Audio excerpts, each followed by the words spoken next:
પ્રતિનિધિ। શરૂઆત મહત્વપૂર્ણ સમાચાર સાથે કરીએ, જ્યાં પ્રધાનમંત્રી નરેન્દ્ર મોદી ગુજરાતની મુલાકાતે આવશે। જી હા, 4 જુલાઈએ પીએમ મોદી ગુજરાતની મુલાકાતે આવશે। તેમનો કાર્યક્રમ પૂરો બની ચૂક્યો છે, જેમાં સાણંદ ખાતે તેઓ સેમિકન્ડક્ટર પ્લાન્ટનું લોકાર્પણ કરશે।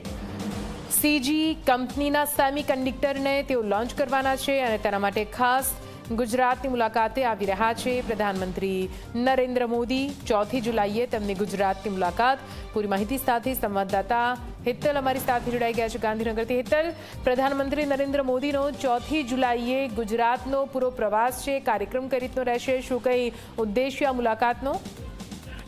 જી ચોક્કસ નિધિ, એવું કહી શકાય કે પ્રધાનમંત્રી નરેન્દ્ર મોદી 4 જુલાઈએ ગુજરાતના એક દિવસના પ્રવાસે આવી રહ્યા છે। અત્યારે જે પ્રકારે એમનો કાર્યક્રમ ઘડવામાં આવ્યો છે એ અંતર્ગત જોવા જઈએ તો દિલ્હીથી અમદાવાદ એરપોર્ટ ઉતરશે અને અમદાવાદ એરપોર્ટથી સીધા જ તેઓ સાણંદની આ સેમિકન્ડક્ટર બનાવતી ફેક્ટરીનું ઉદ્ઘાટન માટે પહોંચશે। સ્વાભાવિક છે કે અત્યારે દેશ અને દુનિયામાં સેમિકન્ડક્ટર ચીપનું જે મહત્વ છે એ મહત્વને પ્રધાનમંત્રી ખૂબ સારી રીતે સમજે છે અને એટલા જ માટે ભારતમાં અને ખાસ કરીને ગુજરાતમાં આ પ્રકારના પ્લાન્ટની સ્થાપના કરવામાં આવી રહી છે। જો તમને યાદ હોય તો થોડા સમય પહેલા પણ સાણંદની મુલાકાત પ્રધાનમંત્રીએ લીધી હતી અને સેમિકન્ડક્ટર પ્લાન્ટનો પ્રારંભ કરાવ્યો હતો। આ નવી કંપની છે જે સેમિકન્ડક્ટર ગુજરાતમાં બનાવશે અને સ્વાભાવિક છે કે એનાથી માત્ર ગુજરાત નહીં પણ દેશને પણ ફાયદો થશે અને સ્થાનિક કક્ષાએ રોજગારી પણ વધશે। જી બિલકુલ, આભાર પૂરી માહિતી માટે।